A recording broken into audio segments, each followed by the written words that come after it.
ఓం శ్రీ గురుభ్యో నమః. హరి ఓం. శ్రుతిస్మృతిపురాణానామాలయం నమామి భగవత్పాదశంకరం లోకశంకరం.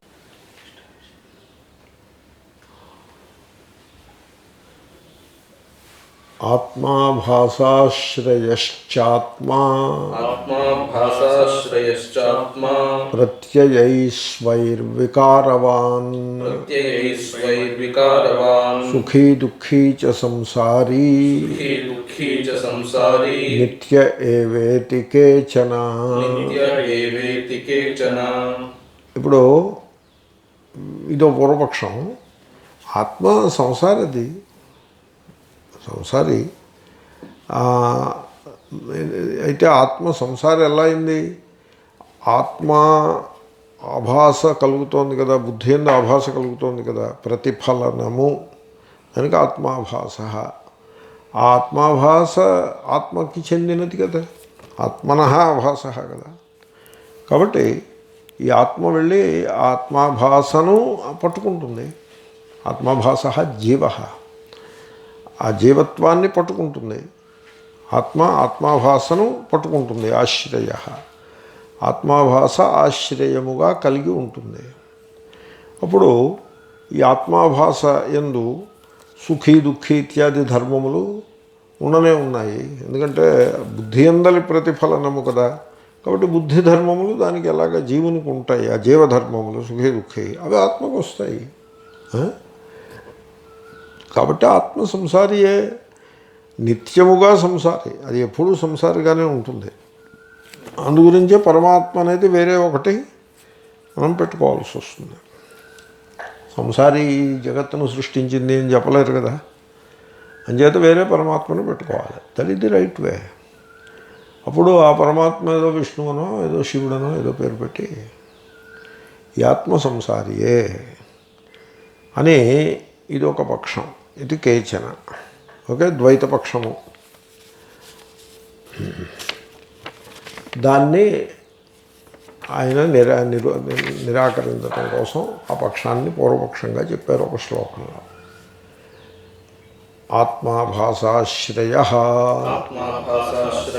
చ ఆత్మా ప్రత్యయైః స్వైః వికారవాన్ సుఖీ దుఃఖీ చ సంసారీ నిత్యః ఏవ ఇతి కేచన. ఆత్మా ఆత్మా ఆత్మాభాసాశ్రయ, ఆత్మ యొక్క ప్రతిఫలనమైన జీవభావమును ఆశ్రయించి ఉండేది. అదే ఆత్మ అంటే. అది ఆత్మ ఎక్కడుందండి? హృదయాకాశంలో ఉన్నది. హృదయాకాశం పరిచ్ఛిన్నము. ఆత్మ ఆ హృదయాకాశం అంటే బుద్ధి, దాని యందు ఇది ప్రతిఫలించింది. అక్కడి నుంచి జీవత్వం పుట్టింది. ఆ జీవత్వమును ఆశ్రయించుకుని ఆత్మ ఉంటుంది కదా. ఇప్పుడు లోకంలో కూడా జీవుడు పోతే పైకి ఎక్కడికి వెళ్తాడని అడగరు, ఆత్మ పోతే ఎక్కడికి వెళ్తుందని అడుగుతారు. కాబట్టి ఆ రకంగా ఆత్మాభాసను అంటే జీవభావమును ఆశ్రయించి ఉన్నది ఈ ఆత్మ. స్వైః తనవైన ప్రత్యయైః సంకల్పములచే వికారవాన్ వికారములను పొందేది. ఇప్పుడు ప్రతిఫలనము దేని యందు? బుద్ధి యందు. బుద్ధి యందు ప్రత్యయములు ఉంటాయి. ఏవేవో సంకల్పములు పుడుతూ ఉంటాయి. సుఖము దుఃఖము ఇత్యాది సంకల్పములు పుడతాయి. బుద్ధి యందలి సంకల్పములు బుద్ధివి సరే, బుద్ధివే, బుద్ధి యందు సంకల్పములేగా. కానీ మరి ఆ బుద్ధి యందలి ప్రతిఫలనమే జీవుడు కదా. కాబట్టి జీవునివి అవుతాయి, జీవునకు చెందినవి అవుతాయి. కాబట్టి బుద్ధి యందలి సుఖప్రత్యయం ఎవరి సుఖమది? జీవుని సుఖము. ఆ జీవుణ్ణి పట్టుకుని వేళ్లాడుతోంది ఈ ఆత్మ. కాబట్టి ఆత్మది అవుతుంది. ఆ విధంగా స్వైః స్వైః. కాబట్టి ఆత్మ యొక్క తనవైన ప్రత్యయములు. ఇప్పుడు అలాగే ఉందిగా, మన పరిస్థితి అలాగే ఉందిగా. ఇప్పుడు గతం ఉన్నది. గతం ఎక్కడున్నది? బ్రెయిన్ సెల్స్లో ఉన్నది, మైండ్లో ఉన్నది, ఇంప్రింట్ అయి ఉన్నది, స్టోర్ అయి ఉన్నది. ఆ గతమును మీరు భావన చేస్తూనే how do you experience it, how do you feel about it? It is my past అని ఫీల్ అవుతారు. అంతే తప్ప ఇట్ ఈజ్ ప్యాస్ట్ అని మీరేం ఫీల్ అవ్వట్లేదుగా. కాబట్టి ప్యాస్ట్ అన్నది మనసులో వచ్చిన ఒక వికారము, ఒక కదలిక అన్నట్లయితే అది నాది అవుతుంది, నా యొక్క వికారమే అవుతుంది. కాబట్టి ఆత్మకు చెందిన వికారమే అవుతుంది. ఆ వికారములు, ఆ ప్రత్యయముల చేత ఆత్మ వికారములు గలది అవుతుంది. సుఖీ సుఖము గలది, దుఃఖీచ దుఃఖము కూడా గలది, సంసారి అతయేవ సంసారి అంటారు. యతః సుఖీ దుఃఖీ అతయేవ సంసారి. సంసారి అంటే సంసారం అంటే అదేదో టైటిల్ అని మీరేమనుకోద్దు. సుఖము దుఃఖము ఉంటూ ఉండడమే సంసారం. సుఖం తర్వాత దుఃఖము, దుఃఖం తర్వాత సుఖము, ఆ చక్రం అలా తిరుగుతూ ఉంటుంది. అందరూ అలాగే జీవిస్తూ ఉంటారు కదా, సుఖీ దుఃఖీ. దానికే సంసారి అని పేరు. సుఖిత్వ దుఃఖిత్వ సముదాయమునకే సంసారిత్వము అని పేరు. సంసారి నిత్య ఏవ, నిత్యము కూడా, నిత్యమే నిత్యమే అంటే ఎందుకంటే సంసారి అనేస్తే అనిత్యం అయిపోతుందని మీరేం భయపడద్దు. దేహము అనిత్యము, ఆత్మ నిత్యమే.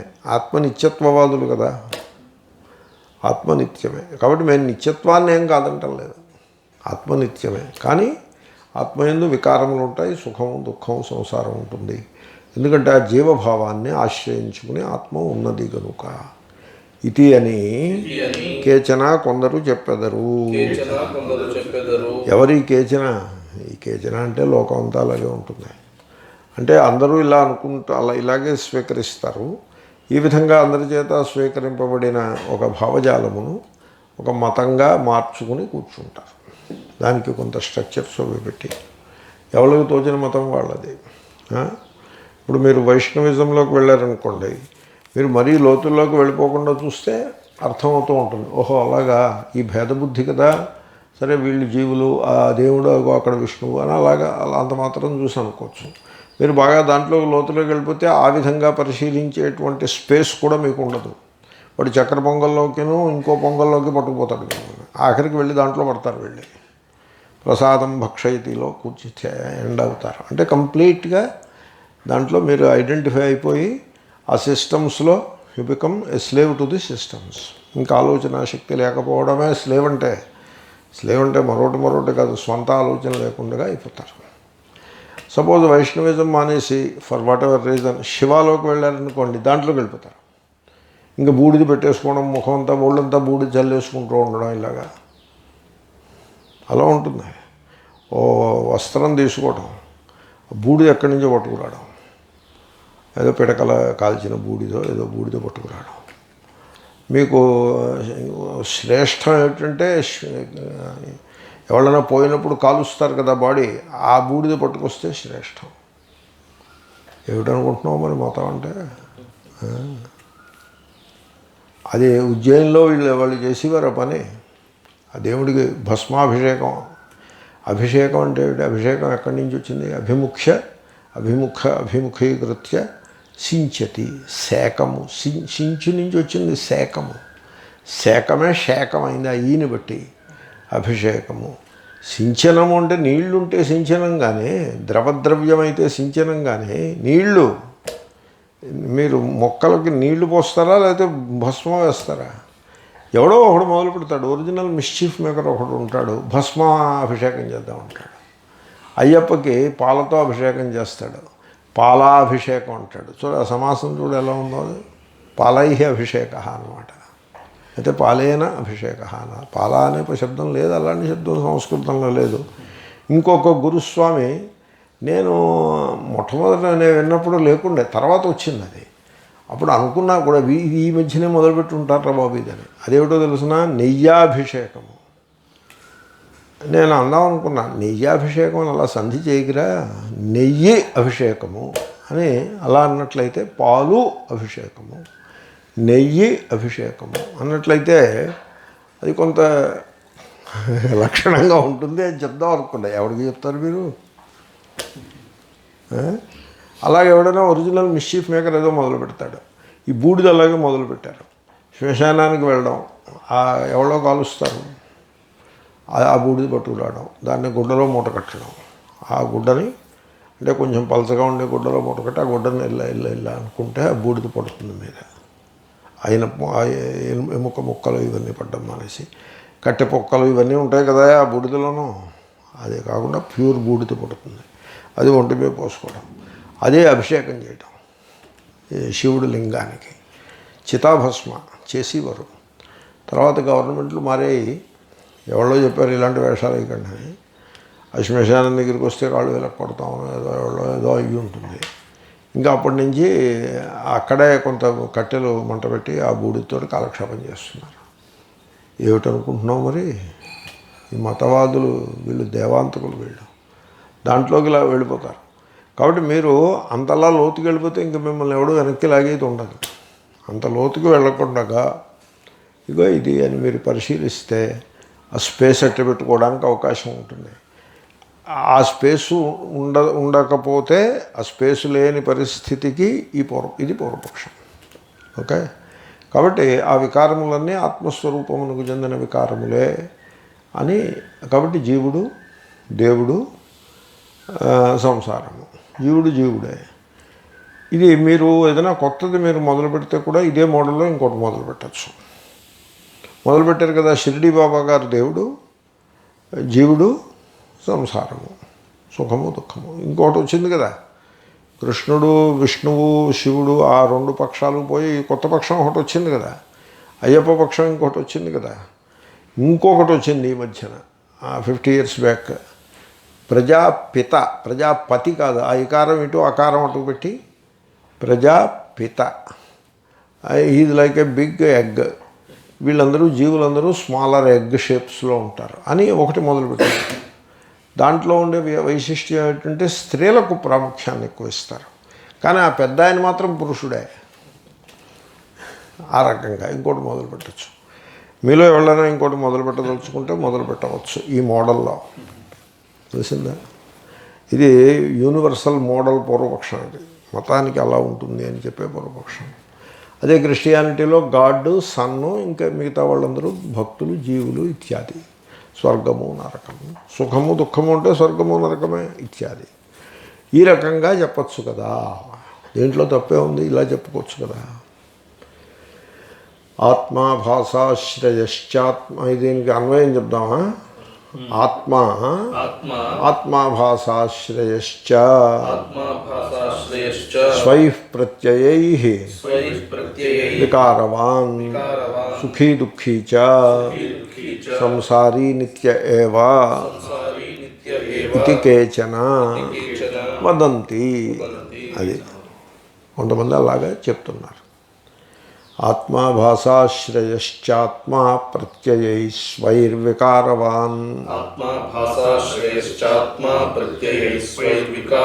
సుఖీ దుఃఖీ చ సంసారీ నిత్య ఏవేతి కేచన. ఒకటి నువ్వు కూడా మొదలు పెట్టవచ్చు, ఇలాంటిది ఒకటి ఉన్నది పక్కన పెట్టి ఇంకో కొత్తది మొదలు పెట్టచ్చు. కొన్ని ఐడియాస్ నీకు ఉండాలి, కొంచెం ఒరిజినల్ ఐడియాస్.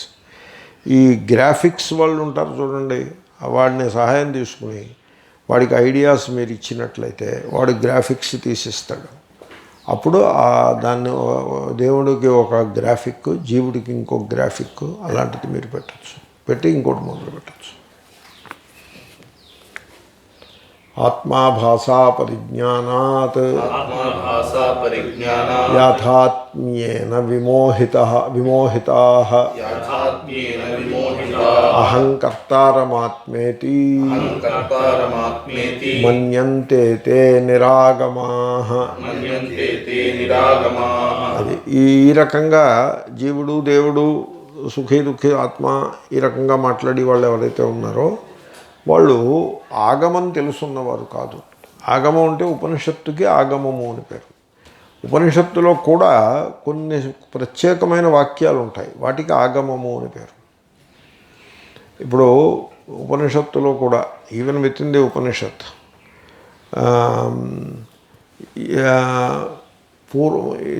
ఇది శుశ్రుమ పూర్వేషాం ఏనస్తద్వ్యాచచక్షిరే అని కేనలో వస్తుంది. దాని పైన ఉన్నది ఆగమం. ఇతిష్ అని విన్నాము, పెద్దలు మాకు బోధించినారు అని ఉంది కదా, అదే ఆగమం ఎలా అవుతుంది? ఆ పెద్దలు బోధించింది మనం విన్నదేదో అది ఆగమం. అది ఏమిటి ఆగమము? అవిజ్ఞాతం విజానతాం విజ్ఞాతం అవిజానతాం ఇది శుశ్రుమ పూర్వేషాం ఏనస్తద్వ్యాచచక్షిరే అని కేన. ఆ పై వాక్యం దానికి ఆగమము అని పేరు. తత్వమసి ఆగమము అని పేరు. స ఆత్మ తత్వమసి శ్వేతకేతో అని ఆయన అన్నాడు అని ఆ తర్వాత అంతా వస్తుంది. అదంతా ఆ ఆగమాన్ని గురించి చెప్పిన వాక్యజాలము. బట్ ఆగమమైతే తత్వమసి. అలాగే అహం బ్రహ్మాస్మీతి అవేత్, ఆయన తెలుసుకున్నాడు. ఏమని తెలుసుకున్నాడు? అహం బ్రహ్మాస్మి అని తద్యోయో దేవానాం ప్రత్యబుద్ధ్యత అంటూ తర్వాత వస్తుంది. ఎవడెవడైతే దేవతలలో ఆ విధంగా తెలుసుకున్నాడో, మనుష్యాణం మనుష్యులలో ఎవడెవడైతే ఆ విధంగా తెలుసుకున్నాడో వాడు బ్రహ్మైవ అభూత్ అంటూ తర్వాత వస్తుంది. అదంతా కూడా ఆగమాన్ని గురించి చెప్పేటువంటి వచనము, అది ఆగమము. అలాగే సత్యం జ్ఞానమనంతం బ్రహ్మ యో వేద నిహితం గుహాయాం ఎట్సెట్రా 4 వాక్యాలు, అది ఆగమము. ఇది ఆగమం. ఈ ఆగమాలను మీరు చూసుకున్నట్లయితే ఉపనిషత్తులు ప్రధానంగా 10 ఉపనిషత్తులు వాటిలో కనపడతాయి మీకు ఈ ఆగమాలు. ప్రజ్ఞానం బ్రహ్మ ఇత్యాది మహావాక్యములు. వీటిని మీరు చూసుకున్నట్లయితే వీటి యందు ఎక్కడా కూడా దేవుడు, జీవుడు, సంసారము అనే ట్రయాడ్, ట్రయాంగులర్ 3 వెర్టిసెస్ ఉన్న ట్రయాంగిల్, ఆ 3 కూడా రియల్లే. అలాగే ఎక్కడా లేదు, ఎక్కడ చెప్పలేదు. అది వినడానికి బాగానే ఉంది, స్థూల బుద్ధికి బాగానే ఉంది. మీరు రోడ్డు మీదకి వెళ్ళేదన్నా 4 మంచి మాటలు అక్కడ పోగేసి చెప్పాలనుకోండి, ఇలా చెప్తేనే బాగుంటుంది. అంతేగాని అవిజ్ఞాతం విజానత అని చెప్తే వాళ్ళకేం తెలుస్తుంది? ఆ లో ఇంటెలిజెన్స్కి సరిపడింది అది. కాబట్టి అది పట్టుకుని వెళ్ళాడుతున్నారు పీపుల్ ఆఫ్ లో ఇంటెలిజెన్స్. సో ఈ మాట స్వామి వివేకానంద అన్నాడు చోట. ఈ పురాణిక్ స్టోరీస్ పట్టుకు వెళ్ళాడతారు చూసారా, ఈ స్థల పురాణాలు పర్టికులర్లీ, దాంట్లో ఇన్స్పిరేషన్ ఏమి ఉండదు, ఇన్స్పైరింగ్ ఏమి ఉండదు. ఇన్స్పైరింగ్ ఇప్పుడు శిబి చక్రవర్తి కథ ఉందనుకో, ఆయన తొడలో మాంసం కోసి పక్షిని బ్రతికించడం కోసం మాంసం కోసి ఇచ్చేశాడు అంటే హైలీ ఇన్స్పైరింగ్ స్టోరీ. అలాగేం లేదు, అక్కడ పుట్టలో కూర్చున్నాడు, ఆవు వచ్చింది, ఆ పుట్టలో పాలు పోసేసింది, రైతు ఇంటికి వెళ్ళి చూసుకుంటే పాలు లేవు, వాడు కంగారు పడ్డాడు, ఆవునేమో 4 బాదేడు. వాట్ కైండ్ ఆఫ్ దీంట్లో మీకు ఏం ఇన్స్పిరేషన్ ఏం కనపడింది? Something very ordinary at best and ridiculous or preposterous at worst. దాంట్లో ఇన్స్పిరేషనే ఉండదు. స్థల పురాణాలు అలా ఉంటాయి. అది చెప్తే మీకు 10 మందికి అది నచ్చుబాటుగా ఉంటుంది. దాంట్లో ఆగమమే ఉంటుంది. సో నేను చెప్పదలుచుకున్న పాయింట్ ఏమిటంటే, this kind of religious system which is common to all religions of the world. ఇది మీరు ఊరికే అన్ని మతములు ఒక్కటే, వీటిలో తేడాలు ఏమున్నాయి? దీంట్లో శైవిజంకి వైష్ణవిజంకి తేడా ఏముంది? ఊరికే ఏవో కొన్ని basic things common, details variation ఉంటుంది. అన్ని మతాలు ఇలాగే ఉంటాయి. కాబట్టి ఆ మత భావనలు ఏవైతే తర్వాతి కాలంలో వచ్చినవో ఇవి ఉపనిషత్తుల్లో మీకు కనపడవు. అంచేతనే ఔపనిషదం పురుషం పృచ్ఛామేనో మాట ఉంది. మేము ఉపనిషత్తులో చెప్పిన పురుషుని గురించి అడుగుతున్నాం ఉండవు అంటాడు ఒక ఉపనిషత్తులో. తంత్వౌపనిషదం పురుషం పృచ్ఛామి, నాకు మీరు చెప్పండి పురుషుడు గురించి. పురుషుడా చెప్తాను రా కూర్చొని మొత్తం మీరేమో వెంకటాచల మహాత్మ్యమో లేకపోతే దేవీ మహాత్మ్యమో మాకు మొదలు పెట్టద్దు, అలా వద్దు. మాకు ఉపనిషత్తులో చెప్పిన పురుషుడు, అక్కడ పురుషుడు అంటే పురుషయనాథ్ పూర్ణత్వాత్ పురుష, ఈ దేహమునందు ఉన్నవాడు పూర్ణస్వరూపుడు, వాడు పురుషుడు అంటే అది చెప్పండి అని అడిగాడు. కాబట్టి సంథింగ్ యూనిక్ టు ఉపనిషత్స్లో మీకు ఈ మత భావనలు ఉండవు. They do not present A God. అదే ఉపనిషత్తు యొక్క మేజర్ థీసిస్ని జాగ్రత్తగా తెలుసుకోవాల్సి ఉంటుంది. అటువంటి జ్ఞానము లేదు వీళ్ళకి. నిరాగమా, అది మీకు నిరాగమా అంటే ఏమిటో చెప్పడం కోసం చెప్పాను. వీళ్ళు అంత లోతుగా ఆలోచించి తెలివితేటలు వీళ్ళకి లేవు. లో ఇంటెలిజెన్స్ పీపుల్ తప్ప ఈ ఉపనిషత్ ప్రతిపాద్యమైన తత్వమును తెలుసుకునేంత శక్తి వీళ్ళకి లేదు. అంచేతనే వాళ్ళు విమోహితా, చాలా బాగా మోహాన్ని, విశేషేణ మోహితా, చాలా గట్టిగా మోహాన్ని పొంది ఉంటారు. మోహం అంటే ఏమిటో తెలుసిన, ఉన్నదానిని తప్పుగా తెలుసుకున్నటయే మోహము.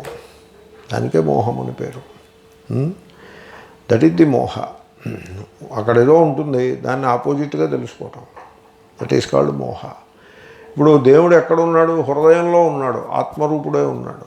బ్రహ్మ, అహం బ్రహ్మాస్మి, ఆత్మరూపుడే దేవుడు ఇక్కడ ఉన్నాడు అని తెలుసుకోకుండా దేవుడు అక్కడెక్కడో ఉన్నాడు అని. ఆయనేమో he has a vehicle to go around. ఏమిటా vehicle? Bird, eagle or some such bird, Garuda. గరుత్మంతుడు అంటే దట్ ఈజ్ సామవేదానికి గరుత్మంతుడు సింబల్.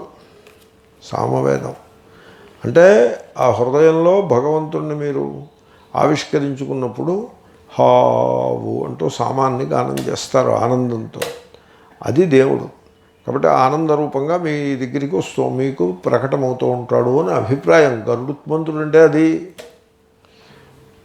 సుపర్ణ, మంచి అందమైన రెక్కలు గలవాడు. That is all Upanishadic symbolism. అదే సుపర్ణ, సుపర్ణోసి గరుత్మాన్, ద్వాసుపర్ణ సయుజా సఖాయ, సుపర్ణ, అది ఉపనిషదిక్ టెర్మినాలజీ. అది దాన్ని మీరు పురాణిక్ చేసి పెట్టుకోవడం అనవసరం.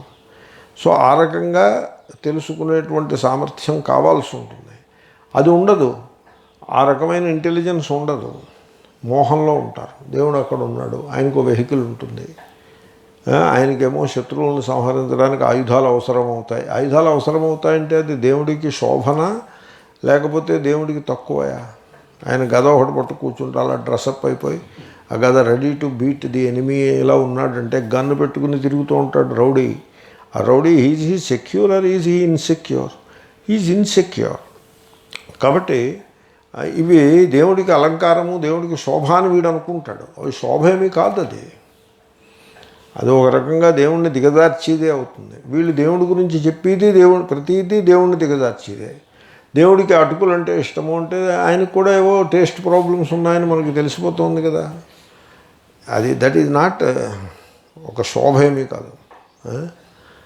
సో చాలా ఫ్యాషనబుల్గా ఉంటాడు దేవుడు అంటే he has not understood himself properly అని చెప్పాల్సి ఉంటుంది. ఆయన కూడా కొంచెం వేదాంతం విని ఆత్మజ్ఞానం నేర్చుకుంటే మంచిదని చెప్పి ఇట్లా ఉంటాడు ఆయన కూడా వేదాంత క్లాసుకు వస్తే మంచిది. లేకపోతే ఈ వేషం ఏమిటి, ఇంత పెద్ద వేషం వేసుకున్నాడు, ఇంత వేషం అవసరం లేదు కదా అని చెప్పి ఇట్లా ఉంటాడు.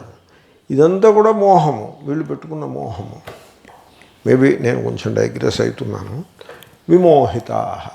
ఎందుకు ఈ మోహం వచ్చింది వీళ్ళకి అంటే చూడు, ఆత్మ బుద్ధి యందు ఆత్మ ప్రతిఫలనము, that is what you have there. దీని యథార్థ స్వరూపం నీకు తెలియాలి, అది ఉన్నది ఉన్నట్లుగా తెలియాలి. ఆత్మ చైతన్యము పూర్ణము, బుద్ధి యందు ప్రతిఫలనము అల్పము వలె పరిచ్ఛిన్నము వలె భాషించినప్పటికీ దాని స్వరూపమైతే పరిచ్ఛిన్నము కాదు. బుద్ధి యందుండే సుఖదుఖములు ఆ ప్రతిఫలనమునకు అంటవు అని ఇలా తెలుసుకోవాలి, యథాతథంగా తెలుసుకోరు. కాబట్టి అక్కడ ఆత్మాభాస అపరిజ్ఞానాత్, ఆ యాథాత్మ్యాన మధ్యలో కూర్చోబెట్టాలి. ఆత్మాభాస యాథాత్మ్య అపరిజ్ఞానాత్ అని అర్థం. అలాగా దాన్ని మనం సర్దుబాటు చేసుకోవాలి. ఓకే, ఆత్మాభాస వీళ్ళకి తెలియదు అంటే ఆత్మాభాస అంటున్నాడుగా వాడు. పూర్వపక్షి ఆత్మాభాస అంటూ ఉంటే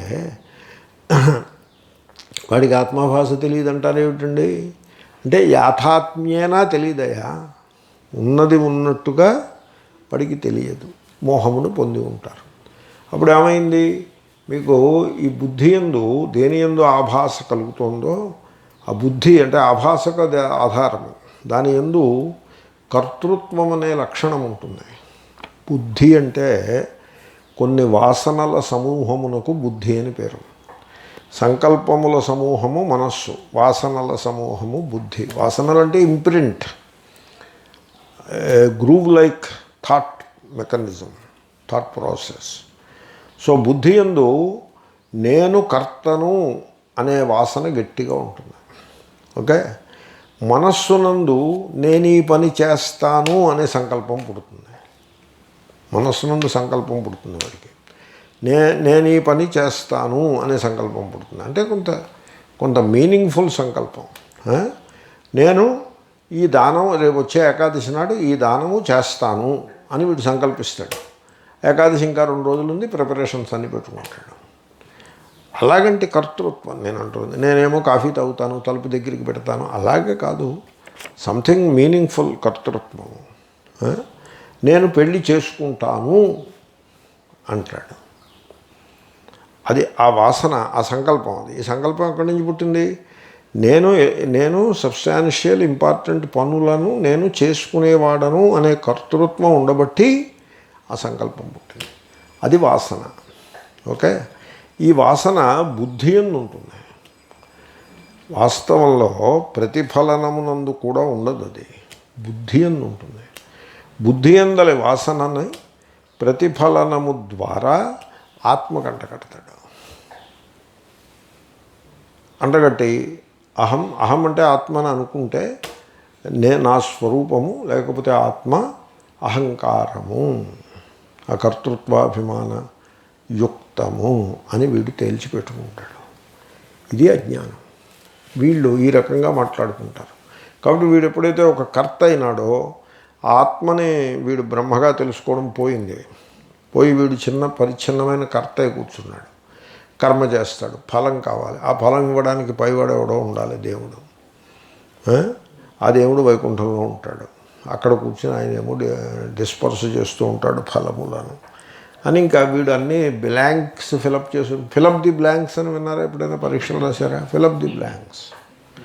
ముందు కొన్ని బేసిక్ ఐటమ్స్ పెట్టేసి ఫిలప్ ది బ్లాంక్స్. పూజ అనే ఆ దేవుణ్ణి సంతోషపెట్టవలను, పూజ చేయవలను అని ఫిలప్ ది బ్లాంక్స్. పూజలో నైవేద్యము, ఫిలప్ ది బ్లాంక్స్. నైవేద్యం అంటే వడలు, అలా బ్లాంక్స్ అన్నీ ఫిలప్ చేసుకుంటూ పోవడం. ఆ బ్లాంకులు అన్నీ ఒకేసారి ఒకే రోజులో ఫిలప్ చేయక్కర్లేదు. They get filled up over a few generations. 1 or 2 generations అయ్యేప్పటికీ, ఇప్పుడు షిర్డీ బాబా గారిది బాగా ఫిలప్ అయ్యి బాగా డెవలప్ అయింది కదా. ఇన్ ది లాస్ట్ 2 జనరేషన్స్లో అది బాగా అన్ని బ్లాంక్స్ ఫిలప్ అయిపోయాయి. ఇంక ఇప్పుడు నువ్వేమైనా కొత్తగా బ్లాంక్ ఫిలప్ చేయాలంటే అక్కడ బ్లాంకులు ఏం లేవు. నువ్వేదైనా కొత్త బ్లాంక్ తయారు చేసి ఫిలప్ చేయాలి. ఇంకా పుట్టపర్తి బాబా గారిది ఫిలప్ అవ్వటం లేదు. నేను అవుతుందేమో అనుకున్నాను, కానీ అవ్వటం లేదు. అలా అనిపిస్తోంది, బ్లాంకులు ఫిలప్ అవ్వట్లేదు. కర్నూలు బాబా గారిది కూడా ఫిలప్ అవ్వట్లేదు, అసలే అవ్వటం లేదు. ఇలాగా ఐసా హోతా హై. ఫిలప్ అయ్యే చోట కొన్ని జనరేషన్స్లో 2-3 జనరేషన్స్ అప్పటికి బాగా ఫిలప్ అవుతుంది. This is how they proceed. వాళ్ళ ఆత్మ అహంకర్త అని స్వీకరిస్తారు. అహంకరోమి అహంకర్త అని స్వీకరిస్తారు. తే నిరాగమా. వాళ్ళకి ఆగమం అంటే ఏమిటో ఎరుగున్న మనుష్యులు కాదు. ఇక్కడ అహంకర్తారమాత్మేతి తే మన్యంతే అని ఉంది చూసారా? అది వ్యామోహం. విశేషణ మోహిత. ఆ వ్యామోహం యొక్క లక్షణం ఎలా ఉంటుందంటే, ఇప్పుడు ఆత్మ చైతన్యం ఉందనుకోండి, చైతన్యం అది సత్, అది సత్, అది కృత్ కాదు, సత్, అది నిర్వికారం. ఎప్పుడైతే చేసేదవుతుందో, చేయడం అంటే చేసే దానిలో వికారం వస్తుంది, చేయబడే దాంట్లో వికారం వస్తుంది. ఇప్పుడు టేబుల్ మీద ఇలా కొడితే చేతి యందు వికారం వస్తుంది, టేబుల్కి వికారం వస్తుంది, కర్తకి వికారం వస్తుంది, కర్మకు కూడా వికారం వస్తుంది.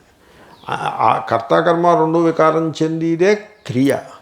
క్రియలో కర్తాకర్మ క్రియ. కర్త వికారం పొందుతాడు, క్రియా వికారం పొందుతుంది. ఇప్పుడు రావణం అవధీతనుందనుకోండి, రాముడు విజేత, రావణాసురుని సంహరించినటువంటి విజేత, అదే ఆయనలో వచ్చిన వికారము.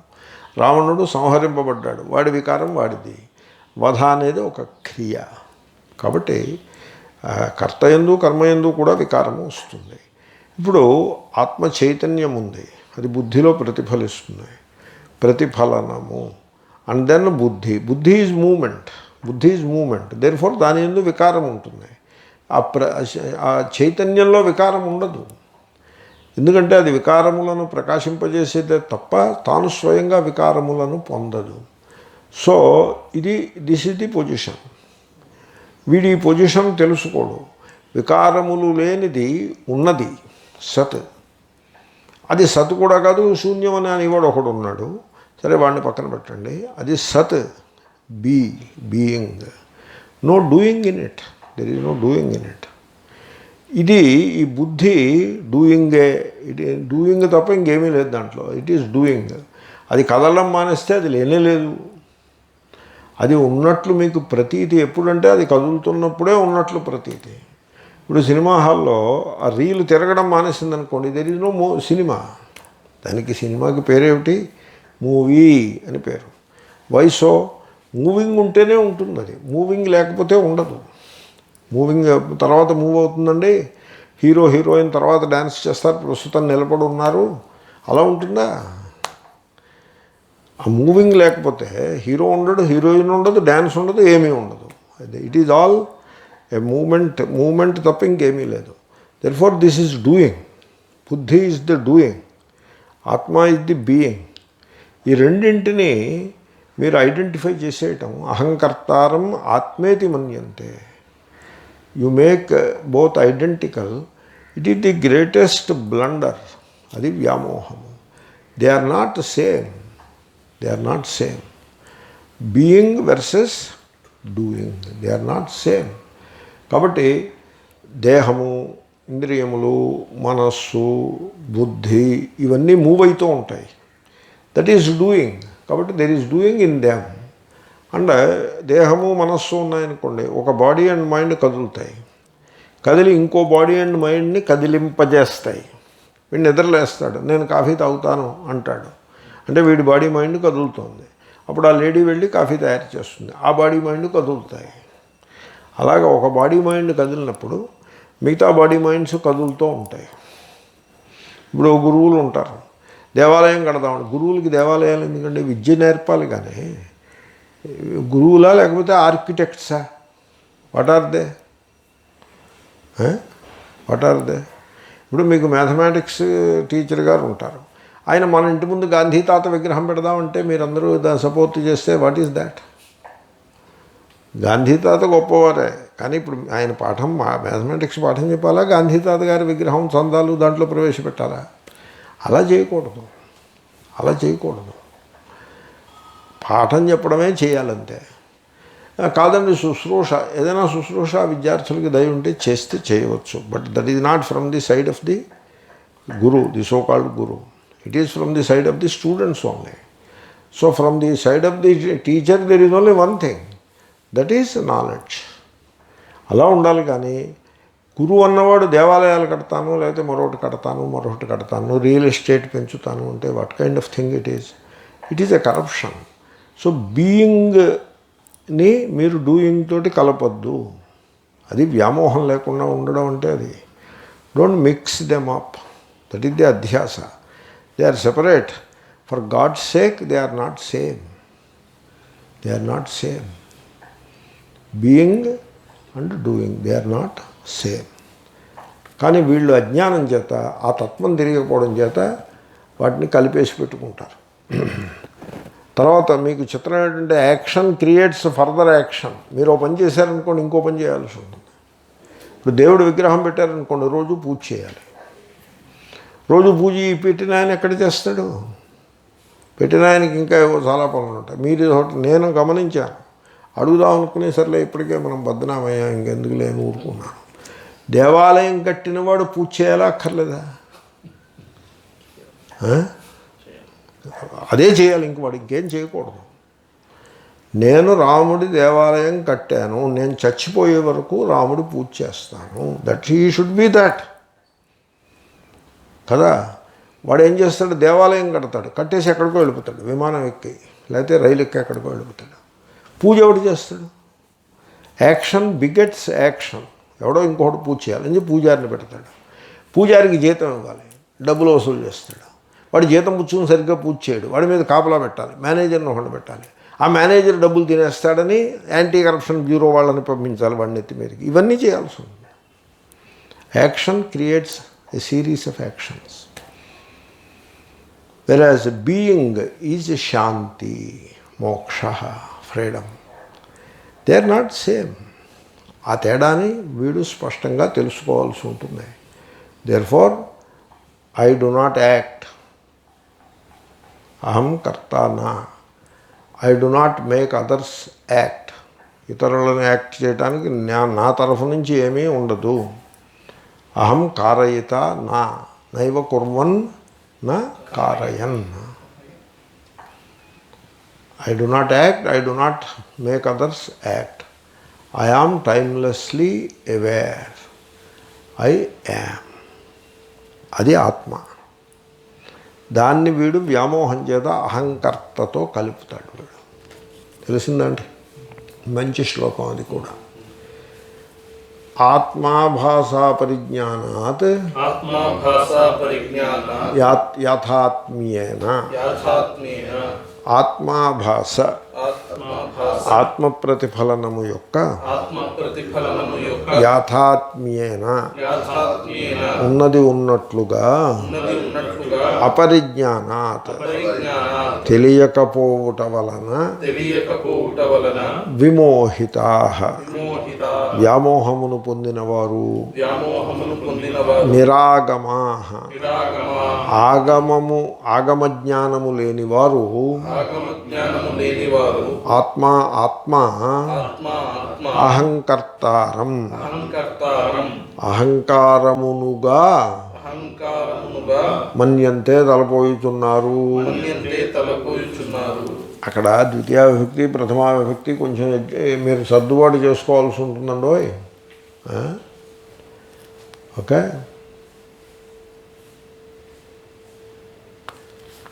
ఈయన ఎలా సర్దుబాటు చేశారు? అదే సాభాసం అంత అహంకర్తారం ఆత్మేతి మన్యంతే. ఆ ఇతి పెట్టుకుని ఆయన ఫైన్ చేశారు. అలా చేద్దాం. అహంకర్తారం కర్తృత్వ భావనతో కూడి ఉన్న ప్రతిఫలిత అంతఃకరణమును, అంటే ఆ ప్రతిఫలనాన్ని కూడా వదిలిపెట్టేయకూడదు. ఉత్తి అంతఃకరణంలో ఏదీ ఉండదు. సినిమా రీళ్ళులో ఏమీ ఉండదు, ఆ ప్రకాశం పడుతూ ఉండాలి. కాబట్టి ఇప్పుడు అహంకారము దేని యందు ఉన్నది? అంతఃకరణం. ఓకే, మళ్ళీ చెప్తాం. అహంకర్తారం నేను కర్తను అనే అభిమానముతో కూడి ఉన్న అంతఃకరణమును ఆత్మ ఇది మన్యంతే. ఆత్మ అని తలపోయుచున్నారు. ఇది ఉందా? శ్లోకంలో ఉందా? ఉంది. అది ఇంకా కాబట్టి విభక్తి పర్వాలేదు. ఇది లేకపోతే ఏం చేయాలి? ఆత్మానం అహంకర్తారం మన్యంతే అని చెప్పాల్సి ఉంటుంది. ద్వితీయ విభక్తిలో పెట్టాల్సి ఉంటుంది. ఇది అని పెట్టడం చేత ప్రథమా విభక్తిలో చెప్పుకోవచ్చు. కాబట్టి అహంకారమునే ఆత్మగా భావిస్తున్నారు. ఏమంటే అహంకారం అంటే ఏమిటి? బుద్ధి యొక్క ఒకానొక వికారమునకే అహంకారం అని పేరు. కాబట్టి బుద్ధి యందుండే అహంకారం. ఏమంటే బుద్ధి తనంత తానుగా ప్రకాశించేస్తుంది? అబ్బే, తనంత తానేం ప్రకాశించదు. ఆభాస విశిష్ట బుద్ధిగత కర్తృత్వ భావనను ఆత్మగా భావిస్తున్నారు. అది శ్లోకం.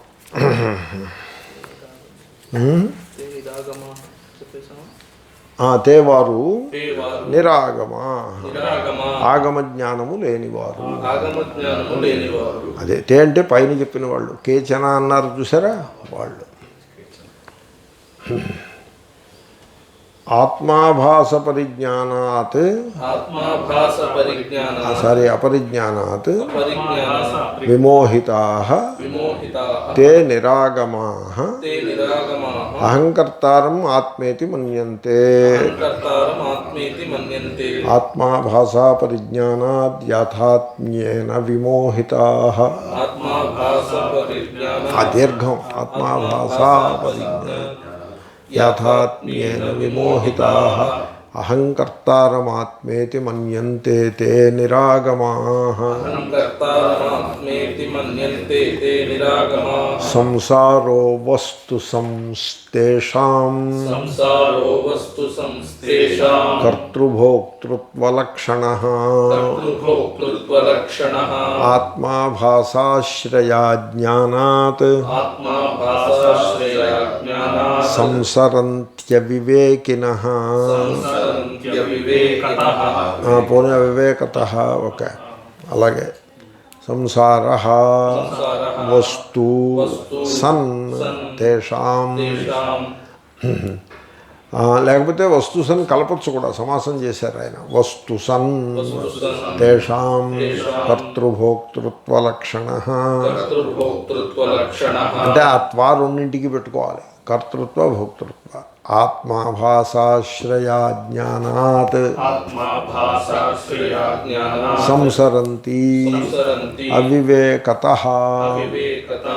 చూడండి మీరు మనస్సు కేసు సాక్షిగా చూడండి. మనస్సు కేసు చూసినప్పుడు అదే మనస్సు అనండి బుద్ధి అనండి లేకపోతే అంతఃకరణము దాని యందు ఈ వాసన ఉంటుంది. టు డూ వాసన ఉంటుంది. అది మీకు తెలుస్తూ ఉంటుంది. ఎందుకంటే మీరు కదలకుండా ఓ చోట 5 నిమిషాలు కూడా కూర్చోలేరు. ఎందుకంటే ఆ వాసన మిమ్మల్ని లేచి ఏదో పని చేసేట్లాగా పుష్ చేస్తూ ఉంటుంది. ఆ వాసన ఉంటుంది. అది బుద్ధి యందు ఉంటుంది. ఇదిగో ఈ వాసన ఉన్నది అని మీరు పసిగట్టాలి. పసిగట్టి ఈ వాసన కల్పితము, ఇది యథార్థం కాదు, ఇది ఆ ఎరుక సన్నిధిలో మాత్రమే ప్రకాశిస్తోంది, ఇది ఆ ఎరుకకు ఆత్మచైతన్యమునకు సంబంధించినది కాదు, ఆత్మచైతన్యమునందు కర్తృత్వము లేదు అని మీరు తెలుసుకోవాలి. అదే నిధిధ్యాసనం. That is how it works. అయితే వీడు సంసారి, వీడికి నిధిధ్యాసనం ఏమిటి? వీడు ఏమనుకుంటాడంటే ఈ సంసారము యథార్థం అనుకుంటాడు. సంసార వస్తు సన్, ఇది ఉంది, ఇది యథార్థము. దీన్ని ఎవరు తయారు చేశారు? నేనైతే తయారు చేయలేదు. మా చిన్నప్పుడు ఒక కథ ప్రశ్న ఉండేది, మహాభారతమును ఎవరు రాసినారు అని అడిగారు.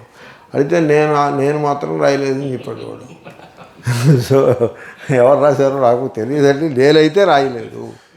ఇక్కడ పరిస్థితి అదే. వాడు బుద్ధిమంతుడు. ఎందుకంటే ఎవరు రాశారో నాకు తెలియదు, నేను మాత్రం రాయలేదని చెప్పాడు. వీడేమని చెప్తాడో తెలుసునా? ఈ జగత్తును ఎవడు రచించాడో నాకు తెలుసు, నేను రచించలేదు, రచించిన ఆయన వైకుంఠంలో కూర్చుని ఉన్నాడు, ఆయన కిరీటం పెట్టుకుంటాడు అని చెప్తాడు వీడు. వీళ్ళ మేనమామ అయి ఉంటాడు అన్నట్టుగా చెప్తాడు. చూడండి, లుక్ ఎట్ దాట్.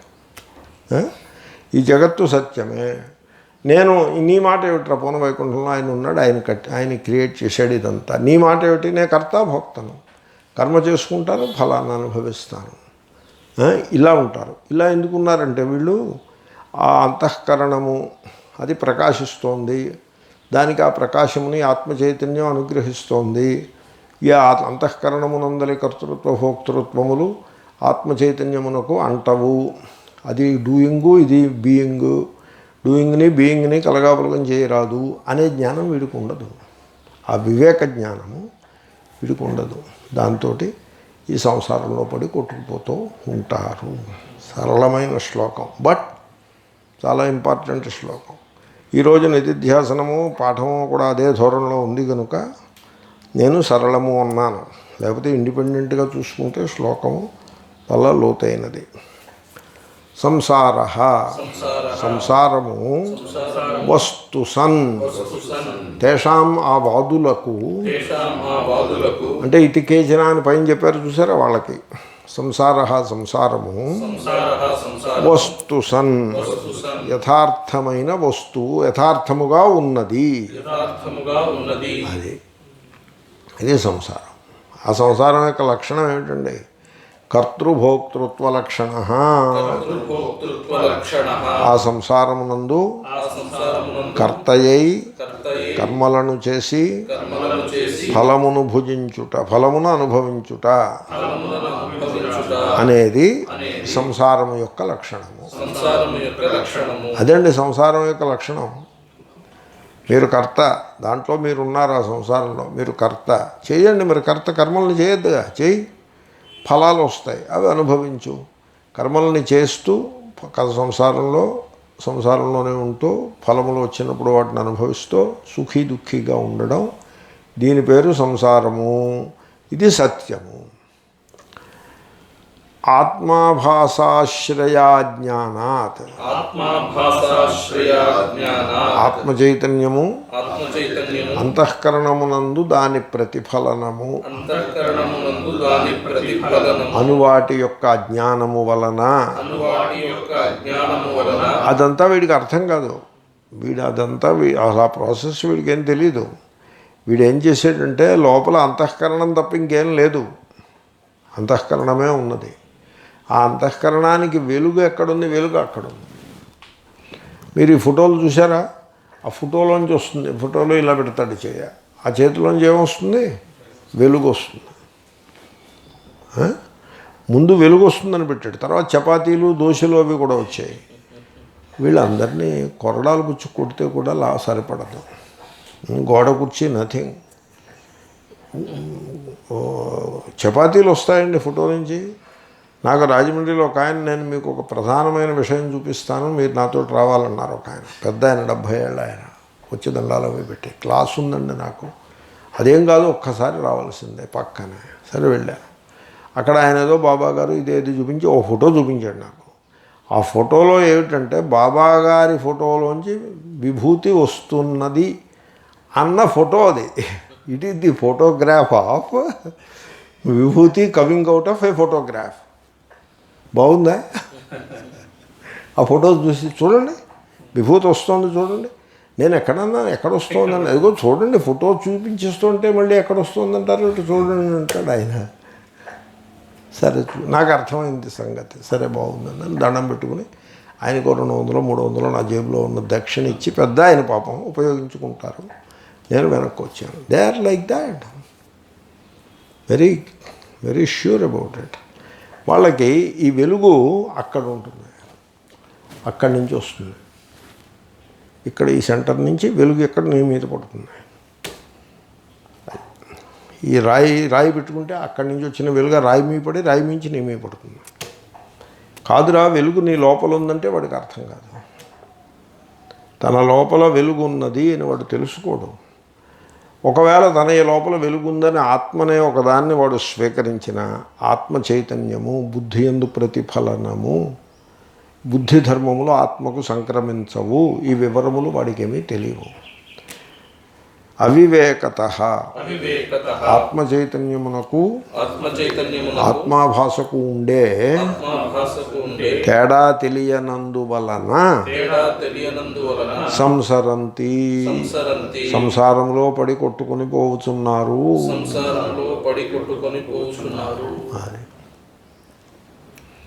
ఒక టాపిక్ని పట్టుకుని బాగా బలంగా 3 శ్లోకాల్లో చూసాం మనం. తేషాం కర్తృభోక్తృత్వలక్షణ సంసార వస్తు సన్ అవివేకత ఆత్మాభాసాశ్రయాజ్ఞానాత్ సంసరంతి. ఓం పూర్ణమదః పూర్ణమిదం పూర్ణాత్ పూర్ణముదచ్యతే పూర్ణస్య ఓం శాంతి శాంతి శాంతి.